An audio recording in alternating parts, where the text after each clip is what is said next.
Hello and welcome to your in-depth weekly horoscope for week commencing the 15th of August. I'm going to give you the key strands to look out for, but please stay with me. I will then dive deep to share with you each of the 12 zodiac signs from Aries through to Pisces in greater detail. Now, this is a week when Mars is very much at the center of the celestial story. And this is because he is going to be moving into a new home on Saturday. But Mars usually takes 45 days or 6 weeks to transit through each zodiac sign. But when it moves into Gemini on Saturday, it's going to be there for 7 months and 6 days. So a really extended period of time. This is because every 2 years Mars goes into a retrograde. Last time it was in the sign it governs of Aries. This time Gemini, very much about how we interact, particularly in terms of our communication, can bring more drama, can also push us to get a bit fitter and more active in the months to come. However, this week does begin with a rather limiting opposition between the Sun and Saturn. Perhaps there's a relationship issue that does need very carefully considering. But Mars is going to be squaring up with the Sun this week and also embracing the quarter moon in Taurus on Friday. And that's saying to us not to be too impulsive when it comes to our romantic situation. Funnily enough, Venus, also in the glamorous Leo, along with the Sun, is forging a beautiful link with Jupiter, the planet of fortune. Now, maybe it is the case that with Jupiter going backwards, we could be feeling a little bit less optimistic, but these two planets are known as the greater and lesser benefics. So the two planets of fortune. So something positive can still come through at the heart of this week. But it is true that Mercury, in its home zone of Virgo, does go into an opposition with Neptune later this week. So if we are planning anything that requires some precision, we really need to concentrate. But if there is something we want to work towards that's much more tangible, the angle between Mars and Pluto before it moves into Gemini is actually very, very good for worldly stuff, as long as we use the passion and power of that combination in the right kind of way. So we're not trying to just get what we need from a situation, but if we work in a productive way and very systematic and step by step, the passion and the willpower of that combination can really bring some results. But later in the week, yes, we have that transition of Mars into Gemini. Now, if you'd like to check out my deep dive video, please see the link beneath this video. But also on Saturday, Mercury enters its shadow period.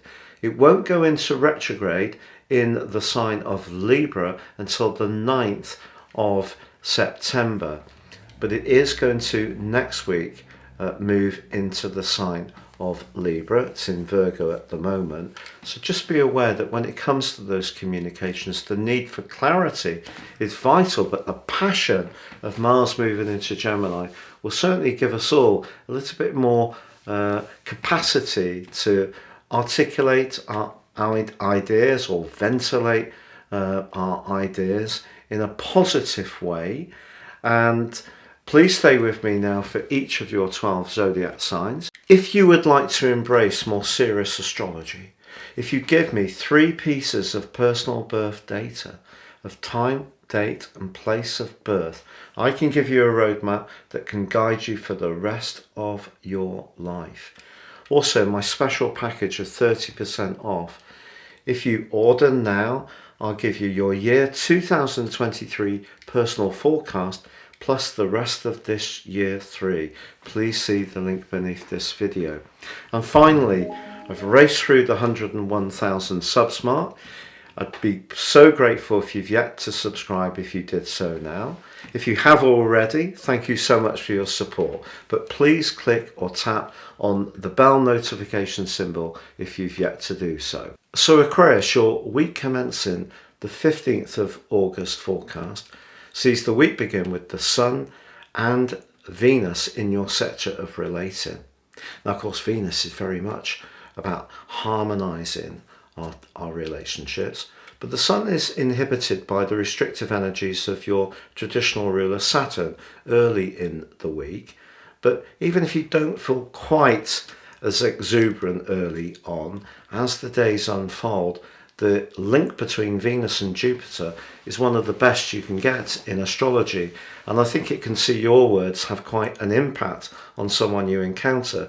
This could be in a flirty way, it could be more to do with your ideas, but someone can be very receptive to you, which is very pleasing.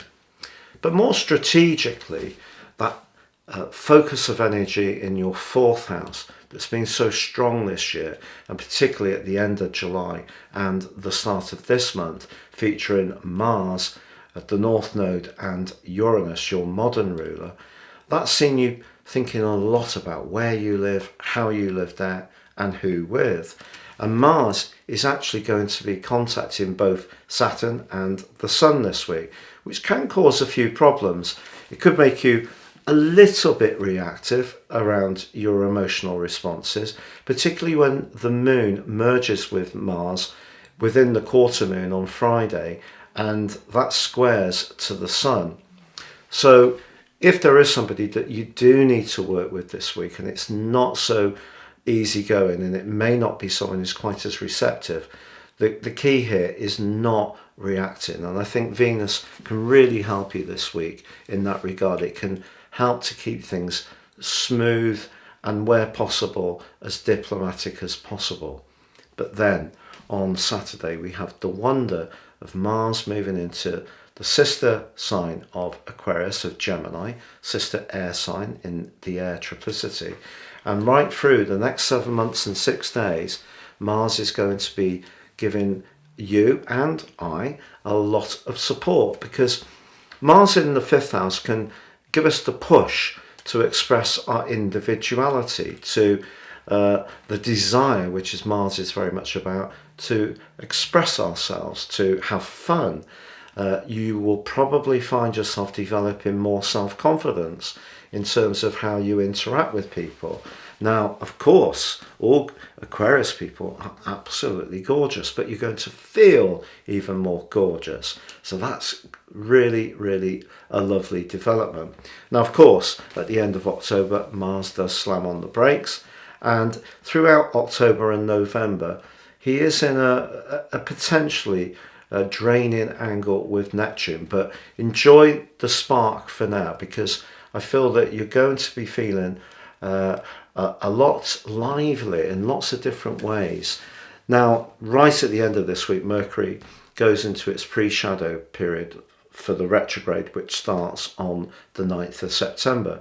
But it's opposite Neptune, which is a bit niggly, really, to be honest, because Mercury, obviously in Virgo, craves real precision. And I think Neptune can distort things.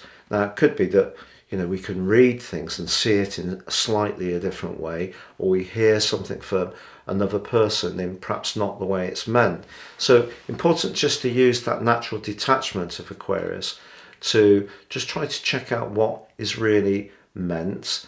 And if you are thinking of making any purchases, particularly online with Mercury, then just make sure that everything is really as you want. Carefully check the processes before making a binding decision.